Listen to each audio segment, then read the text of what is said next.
हाँ तो दोस्तों, इस वीडियो में मैं एक्सप्लेन कर रहा हूँ टेम्पलेट्स। ठीक है, इंपॉर्टेंट कॉन्सेप्ट है टेम्पलेट्स। देखो, सी प्लस प्लस का एक इंपॉर्टेंट कैरेक्टरिस्टिक्स है, आप कह सकते हो इंपॉर्टेंट कॉन्सेप्ट है टेम्पलेट्स। टेम्पलेट्स की हेल्प से सी प्लस प्लस में आप जेनरिक प्रोग्रामिंग कर सकते हो। इसकी हेल्प से क्या कर सकते हैं हम? Generic programming.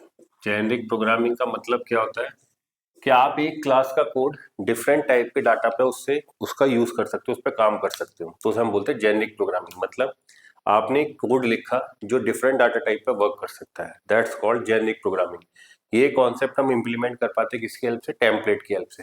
मतलब क्या कि अगर मेरी एक क्लास है डेमो, उसके अंदर दो डाटा मेंबर है ए और बी, पब्लिक। तो आपने कहा क्या सर, इसका एक पैरामीटराइज कंस्ट्रक्टर बना दिया। तो पैरामीटराइज कंस्ट्रक्टर, तो पैरामीटर पास करो int x int Y.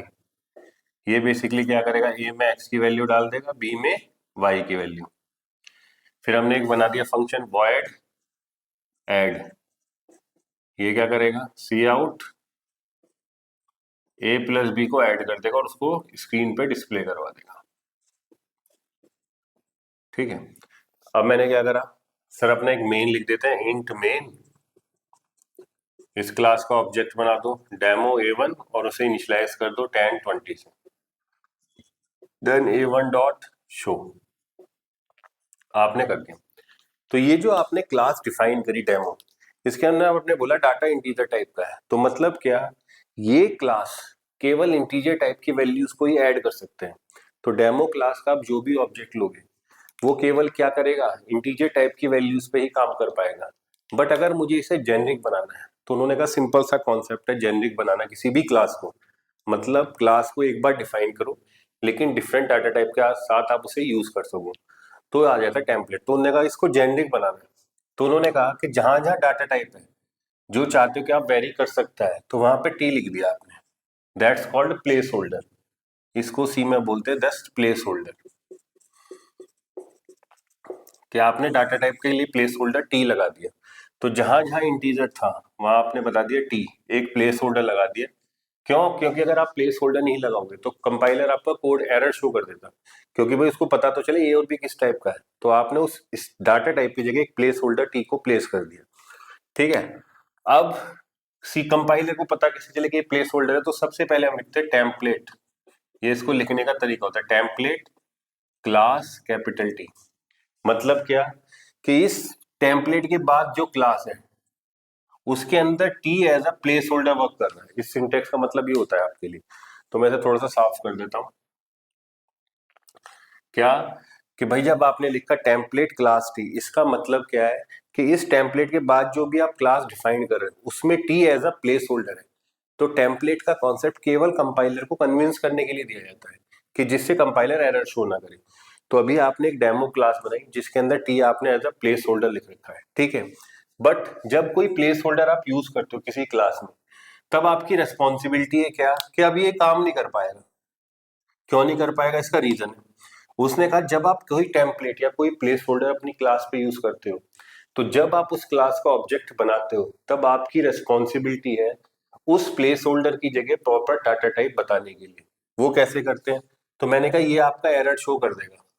Error क्यों? क्योंकि आपने बताया ही नहीं कि A1 तो आपने डेमो टाइप का ऑब्जेक्ट बना लिया, इस प्लेस होल्डर को रिप्लेस किससे करें? आपने कोई स्पेसिफाई नहीं किया। तब उन्होंने कहा कि अगर आप किसी क्लास में कोई टेम्पलेट यूज कर रहे हो या कोई प्लेस होल्डर यूज कर रहे हो, तो जब आप इस क्लास का ऑब्जेक्ट बनाओगे तब आप बताओगे कि उस प्लेस होल्डर टी को किससे रिप्लेस कर दिया? तुमने कहा इंट। अब आप वैल्यू असाइन कर दो 10,20। तो मतलब क्या कि अब ये A1 ऑब्जेक्ट बनाएगा डेमो क्लास का, बट जहां भी प्लेस होल्डर टी है उसकी जगह रिप्लेस कर देगा इस इंट को। सर मुझे अगर फ्लोट के साथ काम करना है, तो उन्होंने कहा फ्लोट के साथ भी काम करना है, तुमने लिखा डेमो। अब मैंने कहा प्लेस होल्डर को रिप्लेस कर दे फ्लोट से, A1 10.5 2.3। देन कॉल कर दिया इसको A2, then A1 dot show और A2 डॉट शो।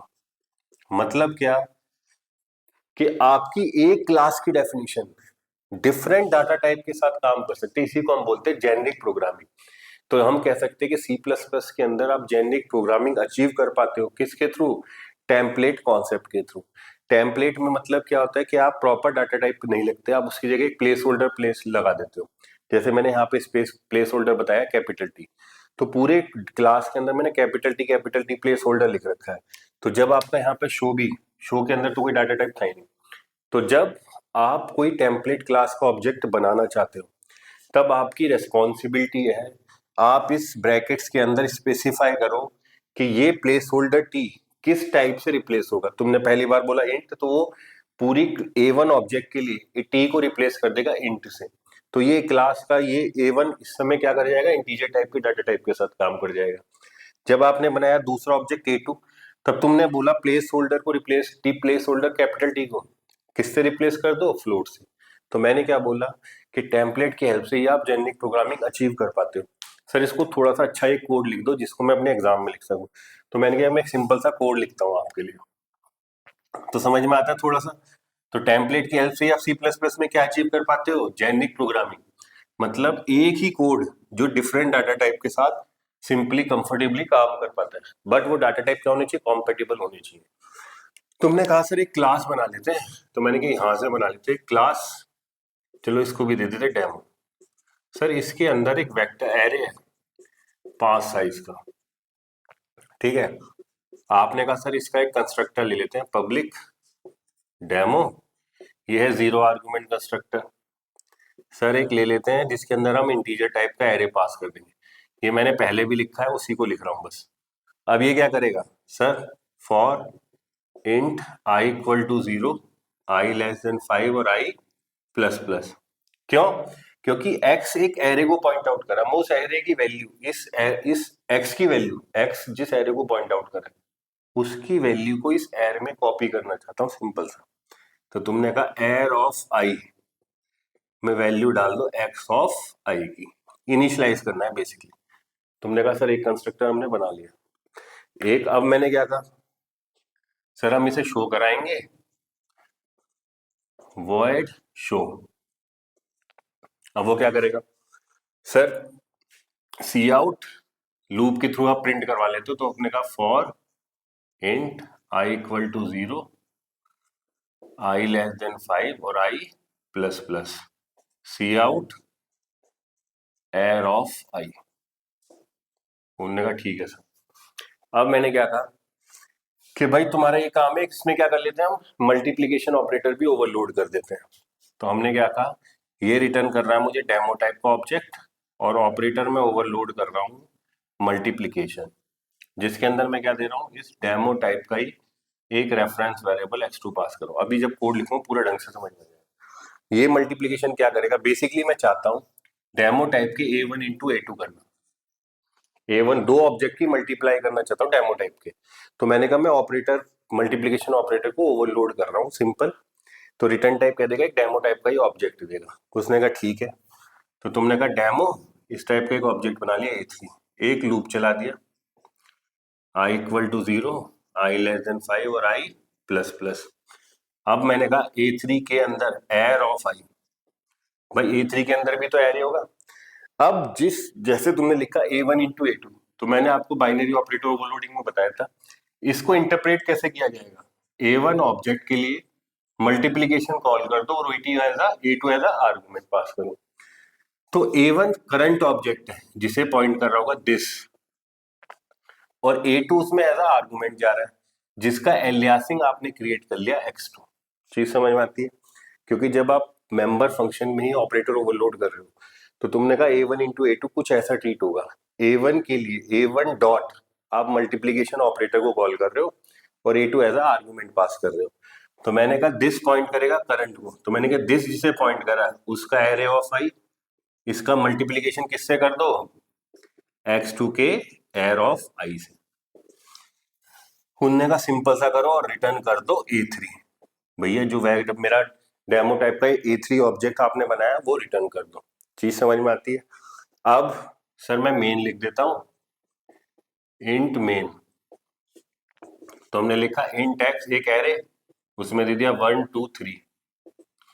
एक लिखा इंट y एक एरे, उसमें दे दिया 4 5 एंड 6। तो आपने दो एरे ले लिए, क्यों लिए, क्योंकि भाई मैंने एक कंस्ट्रक्टर बना रखा है डेमो क्लास के अंदर जो क्या करता है, एक एरे को पॉइंट आउट आर्गुमेंट लेता है, किसका, एरे टाइप का। तुमने कहा ठीक है, तो हमने कहा डेमो A1, उसमें आर्गुमेंट पास कर दो एक एरे x, दूसरा ले दो A2, उसमें पास कर दो y। तो ये दोनों के दोनों कौन सा कंस्ट्रक्टर कॉल कर लेंगे, सर ये वाला कंस्ट्रक्टर, पैरामीटराइज कंस्ट्रक्टर। क्यों, क्योंकि जब भी आप एरे का नाम मेंशन करते हो याद रखना उसका स्टार्टिंग एड्रेस जाता है। तो इंटीजर टाइप का एरे, इसलिए तो आपने इंटीजर टाइप के पॉइंटर में कैच कर लिया। अब मेरा टारगेट क्या, मैंने कहा demo A3 equal to A1 into A2, दोनों का मल्टीप्लाई करो, देन A3 डॉट शो कराओ। उन्होंने कहा ठीक है।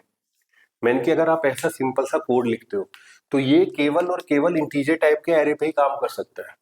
तो हम उन्होंने कहा ठीक है, तो हमें तो जेनेरिक प्रोग्रामिंग करनी है, हमें तो टेम्पलेट समझना है। तो मैंने कि जहां जहां आपको लगता है कि ये पर्टिकुलर डाटा टाइप नहीं चाहिए वहां पे एक प्लेस होल्डर लगा दो। तो मैंने कि यहाँ पे इंट है, मैंने कि भैया मेरा एरे एक टी टाइप का है, जो मैं रन टाइम पे बताऊंगा किस टाइप का है। ये एक पॉइंटर है, मैंने कहा ये किस टाइप का पॉइंट कर रहा है, टी टाइप के एरे को पॉइंट आउट कर रहा है। यहाँ पे कोई कैलकुलेशन नहीं, शो क्या कर रहा है, केवल शो कराता है। अब आओ ऑपरेटर पे, ये क्या कर रहा है, ये भी कैलकुलेशन कर रहा है, किसी पे काम नहीं कर रहा।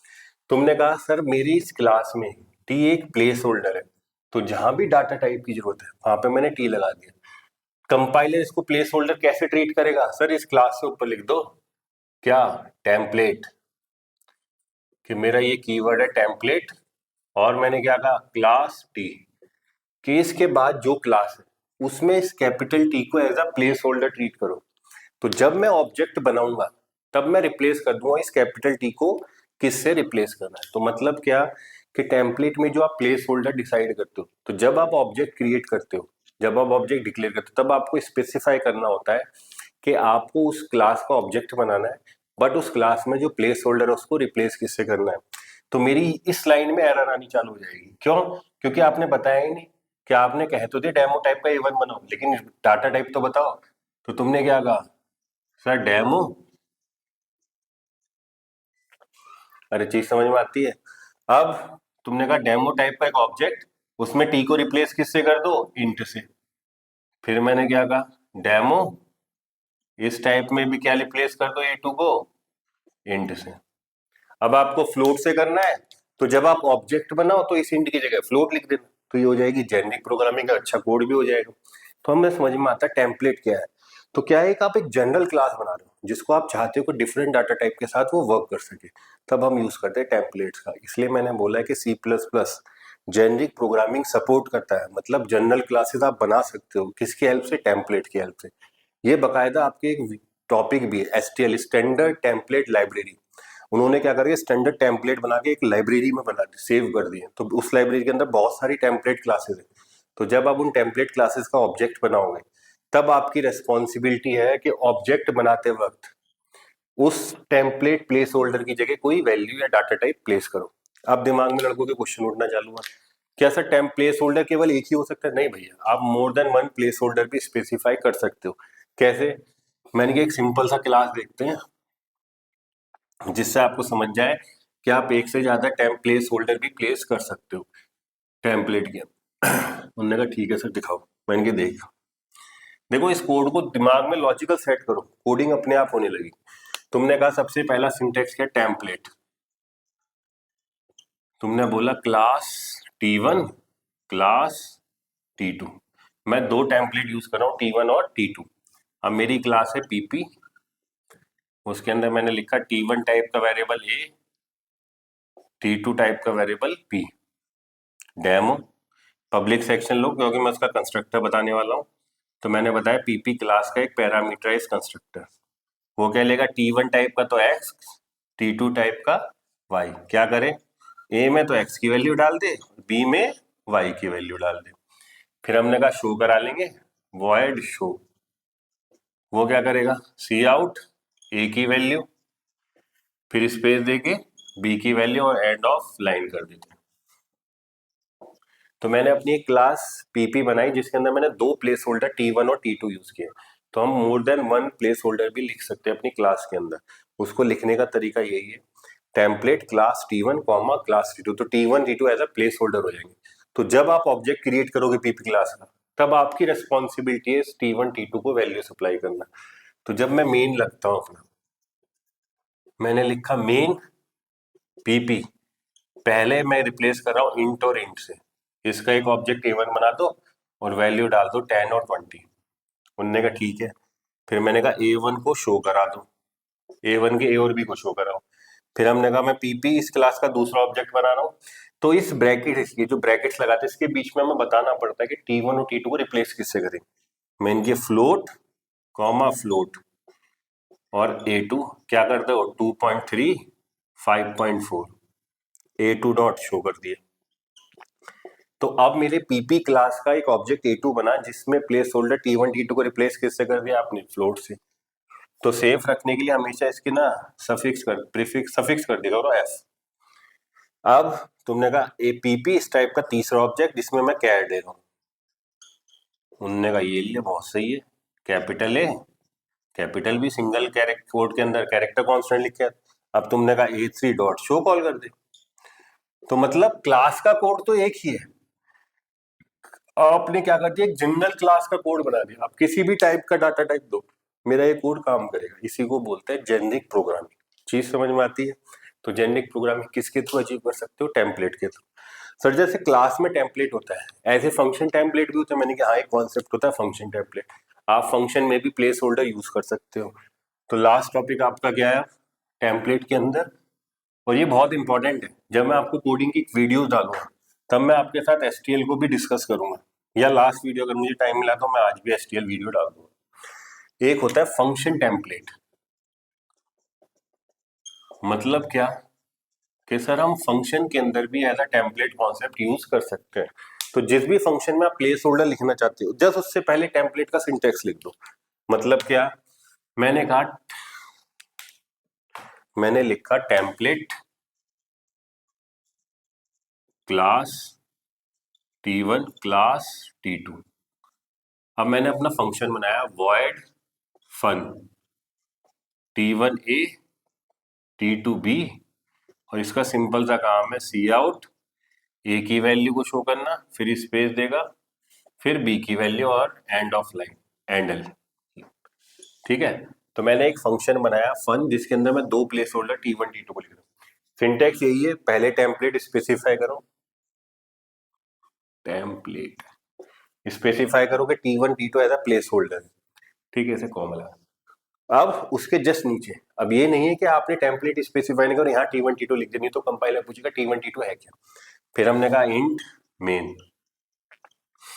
अब मैंने कहा भाई मैं फन कॉल करना चाहता हूं, किसके लिए कॉल करना चाहता हूं, सर T1 T2 की वैल्यू पास करो। तो तुमने कहा भाई सबसे पहले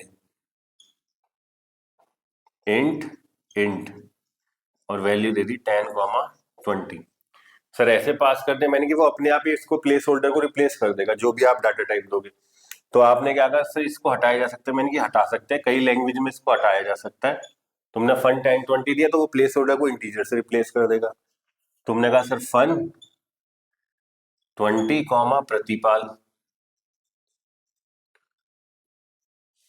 तो वो क्या करेगा T1 को तो इंट से रिप्लेस कर देगा, प्रतिपाल के लिए T2 को स्ट्रिंग से। तो ये होता है फंक्शन टेम्पलेट जो आप सिंपली यूज कर सकते हो। ठीक है, तो वहां पे ऑब्जेक्ट बनाते वक्त आप कहते थे, तो यहाँ पे जब फंक्शन कॉलिंग में वैल्यू पास करते तो वो अपनी वैल्यू के अकॉर्डिंग अपने आप टाइप पास कर देता है इस चीज को, इसे बोलते हैं फंक्शन टेम्पलेट। इंपॉर्टेंट कॉन्सेप्ट है टेम्पलेट का, आपको समझ में आना चाहिए। उन्होंने कहा ठीक है चलो।